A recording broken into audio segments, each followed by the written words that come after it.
Corruption اگر ثابت نہیں ہوئی تو پھر ان کو 10 سال قید، نواز شریف صاحب کو 1.5 ارب کے قریب جرمانہ جو بنا ہے، ان کا بنا 1 ارب سے اوپر کا جرمانہ ہے، اور ان کے جو جائیدادیں ہیں وہ کرنے کے وہ فیصلہ کیوں سنایا گیا؟ ظاہر ہے انہوں نے اس بات کو نہیں ان کو سنایا گیا کہ انہوں نے صاحب عدالت کی جج صاحب کی توہین کیا یا ان کو ان پہ کوئی ان کو گالیاں دی یا ان سے لڑائی کی ہے. جی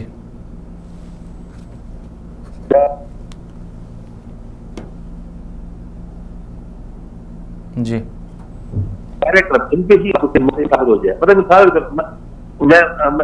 کے طور پہ ایک آپ یاد ہوگا ایک مشہور صحافی بھی کے بی کے تھے جن پہ ایک اخبار کے ایڈیٹر تھے، ان کو منشیات کا الزام تھا کہ کسی کی گاڑی میں اگر منشیات سے بھری ڈگی گاڑی میں منشیات بھری ہوئی ہے تو اس پہ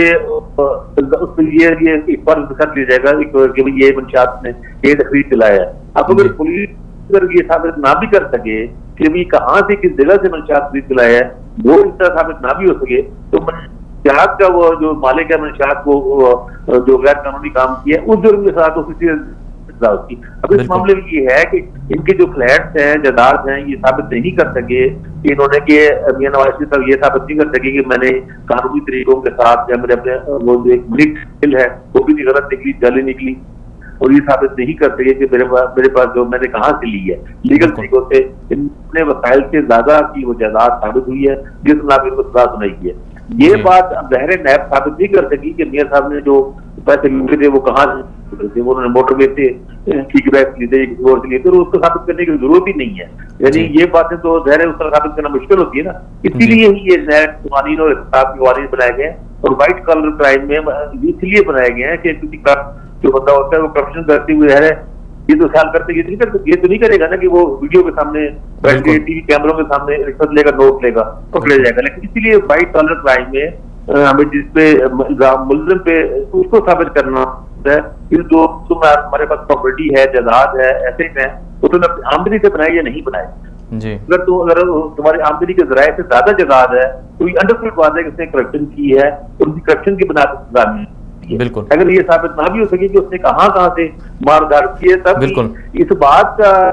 کا ہونا ہی کرپشن ثابت کرنے کے لیے کافی ہے کہ اس نے اپنے وسائل سے زیادہ جائیداد بنائی ہے. تو یہ تو دو جمع دو چار والی بات ہے. تو میں سمجھتا ہوں بہت ہی بچگانا سا ادھر ہے جو کوئی پیش کر رہا ہے کہ کرپشن ثابت نہیں ہے جیسا سزا کی چیز ہے جی وہ بڑا واضح ہے. اور نئے والے کورٹ کیسز میں ایسے ہی ججمنٹ لکھی جاتی ہیں جو پوائنٹ ثابت ہو گئی ہے وہ انہوں نے واضح کر دی ہے، جو نہیں ہوا تو نہیں ہوا. لیکن وہ اتنا اہم تھا نہیں. اہم بات یہ تھی کہ یہ جائیداد ان کی میاں صاحب کی ثابت ہو گئی ہے اور وہ جائیداد جو اپنے آمدنی اپنے وسائل جو ہے وہ سے یہ ثابت نہیں کر سکے کہ ہم نے یہ جائیداد خریدی ہے تو ان سے زیادہ ہے. وہ جو مینز ہے بیچ میں وہ سارے کو ثابت ہوا تو وہاں بھی یہ پھنسے ہیں اور اسی پہ سزا ہوئی ہے. اور یہ پاناما کیس کا ایک فطری اختتام ہے نتیجہ ہے. لیکن نا پاناما کیس آیا تھا لوگ کہتے ہیں کہ ایسا مسئلہ تو ہوئی نہیں ہے ان کو ایک اقامہ بھی ان کو حل کر کے اور نون لیگ جی اس کو اپنے بیٹے نے ان کو حل کیا سزائیں تو ملی نہیں ان کو. تو اس وقت ہم لوگ یہی سمجھاتے تھے بھائی سزائیں تو دینی ہے احتساب عدالت نے ٹرائل کورٹ نے دینی ہے. سزا سپریم کورٹ نے نہیں دینی تھی ان جو الزامات تھے وہ ٹرائل کے کورٹ سے اور ٹرائل کورٹ سے سزا مل گئی ہے. جو ایک پروسیس آف پروسیجر جو ایک لا کا پروسیجر ہے قانون کا اس کے مطابق ہی وہ ایسا رہتی ہے. جی جی عامر صاحب آپ کا بہت شکریہ، آپ نے بہت اچھی ایکسپلین کی، بہت شکریہ. یہ تھے ہمارے ساتھ سینئر صحافی پاکستان کے عامر خاکوانی صاحب. یہاں پر ہم ایک مختصر سی بریک لیں گے، بریک کے بعد واپس آئیں گے، ہمارے ساتھ رہیے گا.